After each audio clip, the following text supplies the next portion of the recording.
Hola, hoy nos metemos de lleno en un espacio clave de la casa. Uno que para muchos es un verdadero dolor de cabeza, la cocina pequeña. Sí, totalmente. Es que es el lugar donde parece que nunca hay espacio para nada, ¿no? Donde moverse a veces es complicado. Exacto, y puede generar bastante estrés, esa sensación de caos constante.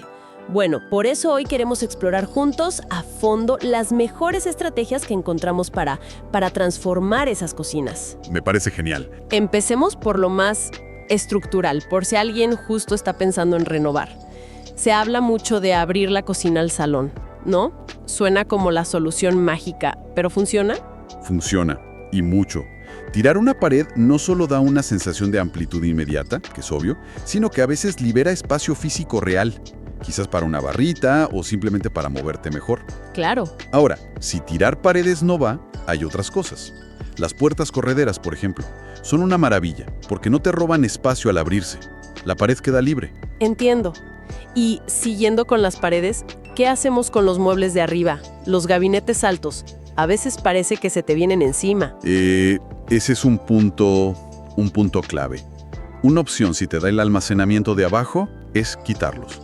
O poner menos. Eso aligera visualmente un montón.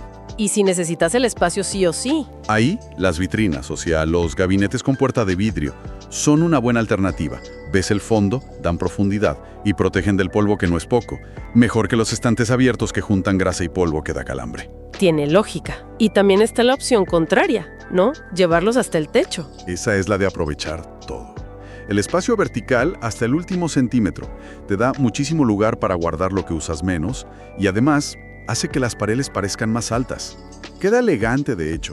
Acá hay algo que me pareció súper interesante. La uniformidad. Se habla de gabinetes sin tiradores, sin manijas. ¿Cómo es eso y por qué es tan importante? Se usan sistemas que se abren empujando, los push to open o unos rebajes en la puerta, los uñeros. O tiradores muy minimalistas, casi invisibles. Ajá, el efecto en cocinas chicas es clave. Superficies lisas, continuas. Menos ruido visual. El espacio se siente más ordenado, más calmo. Y esa misma lógica se aplica a los electrodomésticos, ¿no? Lo de panelarlos. Exactamente. Cubrir la heladera, el lavavajillas, con el mismo material de los muebles. Haces que desaparezcan, se integren, creas un frente único y eso, wow, amplía un montón visualmente. Es un detalle sutil con un impacto gigante. Y otra cosa que me llamó la atención, las placas de inducción que ya traen el extractor incorporado. O sea, chau campana extractora. Así es. La extracción está ahí mismo, en la placa. Te olvidas de ese aparato colgado arriba que ocupa mucho espacio visual y físico. Ideal para cocinas chicas o integradas. Despeja muchísimo la vista. Todo esto va creando como una base más limpia, más amplia. Y ahí entran el color y la luz, supongo. Fundamental. Los colores claros son tus mejores amigos acá. Blanco, beige, grises muy pálidos. En paredes, muebles, encimeras. Reflejan la luz, hacen que el espacio como que rebote, se expanda. Y si ya tenés muebles oscuros, pintarlos es una de las cosas más efectivas y que no requiere una fortuna. Un cambio de color a claro transforma la percepción del espacio. ¿Y la iluminación? Parece crítica, no alcanza con la lámpara del techo. La del techo es la general, claro. Mejor un plafón pegado que no cuelgue mucho y haga sombras. Pero la luz que te cambia la vida cocinando es la que va bajo los gabinetes. Las tiritas de LED. Esas mismas. Te iluminan justo la encimera, donde cortás, preparás. Sin sombras.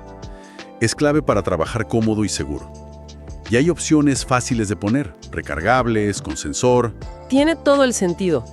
¿Algún otro truco así de diseño más estructural? Bueno, se menciona poner un espejo en el frente de la cocina, entre la encimera y los muebles altos. Duplican espacio visualmente. Para barras chicas, los taburetos sin respaldo que se meten del todo abajo son ideales. Y algo simple. ¿Cómo mantenemos esto ordenado? Empecemos por la encimera, que es como un imán para el desorden. Regla número 1, despejar. Guardar todo lo que no uses todos los días. La tostadora, la licuadora, si no es de uso diario, adentro de un mueble. Y lo poquito que queda afuera. ¿Cómo hacemos para que no parezca un caos igual? La clave es uniformidad. Usar el mismo tipo de dispensador para el aceite y el vinagre, por ejemplo. Transparentes para ver cuánto queda. Lo mismo para el jabón de platos y el de manos, quizá juntitos en una bandijita. Ajá. Hasta los limpiadores que usas seguido, si los pones en pulverizadores iguales, etiquetados, se ve mucho más ordenado. Y esto no es solo por estética, ¿eh? ¿A qué te refieres? ¿Tiene otro efecto? Sí, un efecto psicológico. Cuando lo que ves es uniforme, tu cerebro procesa la información más fácil. Hay menos ruido visual. Y eso genera una sensación real de calma, algo súper valioso en la cocina, donde a veces estamos apurados, estresados. Es como darle un respiro al cerebro. Entendido. Menos esfuerzo mental, más tranquilidad. Bueno, y ahora el almacenamiento invisible. Adentro de los armarios, los cajones. ¿Cómo exprimimos esos lugares? Ahí hay que pensar en vertical y usar todas las superficies. Adentro de las puertas de los muebles, ganchites adhesivos, para repasadores, medidores, tapas livianas.